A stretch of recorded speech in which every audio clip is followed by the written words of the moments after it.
नमस्कार दोस्तों, आज के हमारे इस वीडियो में हम आपके लिए संतोषी माता की व्रत कथा लेकर आए हैं। एक समय की बात है, एक बुढ़िया के 7 बेटे थे, जिनमें से 6 कमाते थे और एक ना कमाने वाला था। वो बुढ़िया 6 बेटों को अच्छा खाना बनाकर खिलाती, पर 7वें को उन सब का बचा कुचा झूठा खाना खिलाती थी। और वो भोला भाला अपनी माँ की इस चालाकी को समझ नहीं पाता था। एक दिन वो अपनी पत्नी से बोला, मेरी माँ मुझसे बहुत प्यार करती है। तो उसकी पत्नी बोली, वो तुम्हें सबका बचा कुचा खाना खिलाती है। इस बात पर उसे विश्वास नहीं हुआ। एक दिन वो छुपकर देखता है कि माँ अपने 6 बेटों को बड़े प्यार से कई प्रकार के व्यंजन बनाकर बड़े प्रेम से खिला रही है। जब वो 6 खाना खाकर उठ गए, तब माँ ने उनकी थालियों से जूठन इकट्ठी करी और उसके लिए थाली में परोस कर रख दी। जब वो घर आया तो माँ अपने सबसे छोटे लड़के से बोली, खाना खा ले। वो बोला, माँ मैं भोजन नहीं करूँगा, मैं तो परदेश जा रहा हूँ। माँ बोली, कल जाता आज ही चला जा। वो घर से निकल गया और गौशाला में पहुंचा, जहां उसकी पत्नी गोबर के उपले थाप रही थी। अपनी पत्नी के पास गया और बोला, मैं परदेश जा रहा हूँ, कुछ समय के बाद आऊंगा। तुम संतोष से रहना और अपने धर्म का पालन करना। इस पर उसकी पत्नी बोली, स्वामी आप आनंद से जाइए, मेरी चिंता मत करें, मैं तो राम भरोसे यहाँ रह लूंगी। ईश्वर आपकी सहायता करे। अपनी कोई निशानी मुझे दे दीजिए, जिसे देखकर मैं धीरज करती रहूंगी। इस पर वो बोला, मेरे पास इस अंगूठी के सिवा कुछ भी नहीं है, तुम ये रख लो और मुझे भी अपनी कोई निशानी दे दो। वो बोली, मेरे पास तो कुछ भी नहीं है, बस ये गोबर से भरे हाथ हैं। ये कहकर उसने अपने पति की पीठ पर गोबर के हाथ की थाप मार दी। वो चल दिया। चलते चलते वो दूर किसी नगर में पहुंचा और एक व्यापारी की दुकान पर जाकर बोला, भाई मुझे नौकरी पर रख लो। व्यापारी को नौकर की जरूरत थी, तो वो बोला, ठीक है, लेकिन तनख्वाह तुम्हारा काम देखकर ही बताऊंगा। वो वहीं रहने लगा और सुबह 7 बजे से रात को 9 बजे तक नौकरी करने लगा। थोड़े ही दिनों में वो व्यापारी का सारा लेन देन और हिसाब किताब करने लगा। कुछ ही समय में सेठ ने उसे आधे मुनाफे का हिस्सेदार बना दिया। 12 वर्षों में वो नामी सेठ बन गया। इधर उसकी पत्नी को सास और जेठानियां बड़ा कष्ट देने लगी।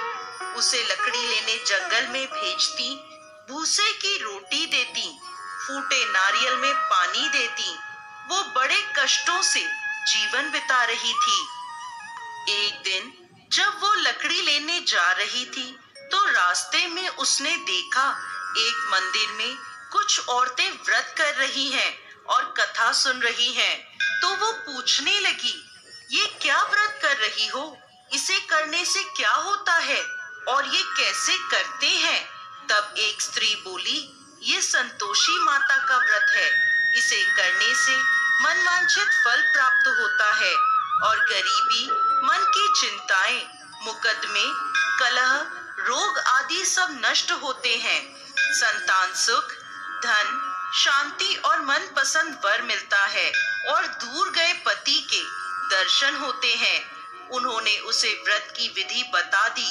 उसने रास्ते में सारी लकड़ियां बेच दी और उन पैसों से गुड़ और चना खरीद लिया और व्रत की तैयारी कर संतोषी माता के मंदिर में पहुंची और माता से दुखी होकर विनती करने लगी, माँ मैं अज्ञानी हूँ और बहुत दुखी हूँ, मैं आपकी शरण में हूँ, मेरा दुख दूर करो माँ।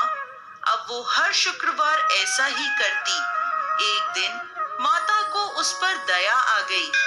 एक शुक्रवार उसके पति का पत्र आया और अगले शुक्रवार पति का भेजा धन उसे मिला। अब वो माता के मंदिर में गई और उनके चरणों में गिरकर रोने लगी। बोली, माँ, मैंने पैसे कब मांगे थे? मुझे तो अपना सुहाग चाहिए। मैं तो अपने स्वामी के दर्शन और सेवा करना मांगती हूँ।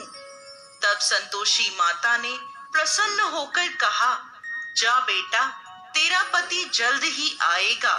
वो प्रसन्न होकर घर गई और कामकाज में लग गई। उधर संतोषी माता ने स्वप्न में उसके पति को पत्नी की याद दिलाई और घर जाने को कहा। वो बोला, माँ, मैं कैसे जाऊं? परदेश की बात है, लेन देन के कई हिसाब बाकी हैं। माँ बोली, सवेरे उठकर मेरा नाम लेकर घी का दीपक जलाना और फिर दुकान पर बैठना। सवेरे उठकर उसने वैसा ही किया। देखते ही देखते सारा लेन देन साफ हो गया और धन का ढेर लग गया। वो खुश होकर घर की ओर रवाना हो गया। उधर उसकी पत्नी रोज लकड़ी लेने जाती और संतोषी माता की पूजा अर्चना करती। एक दिन वो बोली, माँ, आज ये धूल कैसी उड़ रही है? माँ बोली, बेटी, तेरा पति आ रहा है। तू लकड़ियों के 3 ढेर बना, एक नदी के किनारे रख आ, एक यहाँ रख दे और तीसरा अपने सर पर रख ले। तेरे पति के दिल में इस लकड़ी के गट्ठर को देखकर मोह पैदा होगा और घर जाकर आवाज लगाना, सासू जी, लकड़ियों का गट्ठर लो, भूसे की रोटी दो और फूटे नारियल में पानी दो। आज मेहमान कौन आया है? उसने वैसा ही किया। घर गई, आंगन में लकड़ियों का गट्ठर रखकर बोली, सासू जी, लकड़ियों का गट्ठर लो, भूसे की रोटी दो और फूटे नारियल में पानी दो। आज मेहमान कौन आया है? ये सुनकर सास दौड़ी दौड़ी बाहर आई और अपने कष्टों को भुलाने के लिए कहने लगी, बेटी, तेरा पति आया है। आ, मीठे भात का भोजन कर और गहने और कपड़े पहन।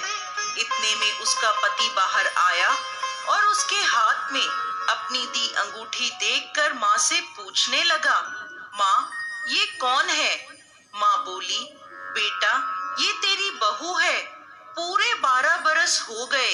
ये दिन भर घूमती फिरती है, कोई कामकाज भी नहीं करती। तुझे देखकर नखरे कर रही है। वो बोला, माँ, मैंने तुम्हें और इसे दोनों को देख लिया है। अब मुझे दूसरे घर की चाबियां दे दो, मैं उसमें रहूंगा। माँ बोली, ठीक है, जैसी तेरी मर्जी। और माँ ने चाबियों का गुच्छा पटक दिया। बेटे ने अपना सामान दूसरे घर में रख दिया। देखते ही देखते उनके राजा के समान ठाट बाट हो गए। अगला शुक्रवार आया। वो अपने पति से बोली, मुझे संतोषी माता के व्रत का उद्यापन करना है। वो बोला, खुशी से करो। वो तैयारियों में लग गई। उसने जेठ के लड़कों को जीमने बुलाया। पीछे से जिठानियों ने अपने बच्चों को सिखा दिया, तुम खाने के बाद खटाई मांगना, जिससे उसका उद्यापन पूरा ना हो। लड़कों ने जीमते ही खटाई मांगी। तब वो बोली, नहीं नहीं, खटाई मैं नहीं दे सकती, ये संतोषी माता का प्रसाद है। लड़के बोले, तो फिर पैसे दे दो। भोली भाली समझ नहीं सकी और उन्हें पैसे दे दिए। वो उन पैसों से खटाई लेकर खाने लगे। इस पर संतोषी माता क्रोधित हो गई। राजा के दूत उसके पति को पकड़कर ले गए। वो बेचारी रोती हुई माता के मंदिर में गई और बोली, माता, ये क्या किया? माता बोली, पुत्री, मुझे दुख है कि तुमने अभिमान करके मेरा व्रत तोड़ा है और इतनी जल्दी सब भूल गई। वो बोली, माता, मैंने तो कुछ गलत नहीं किया। मैंने भूल से लड़कों को पैसे दे दिए। मुझे क्षमा करो, मैं दोबारा तुम्हारा उद्यापन करूंगी। माता बोली, जा, तेरा पति रास्ते में आता हुआ मिलेगा।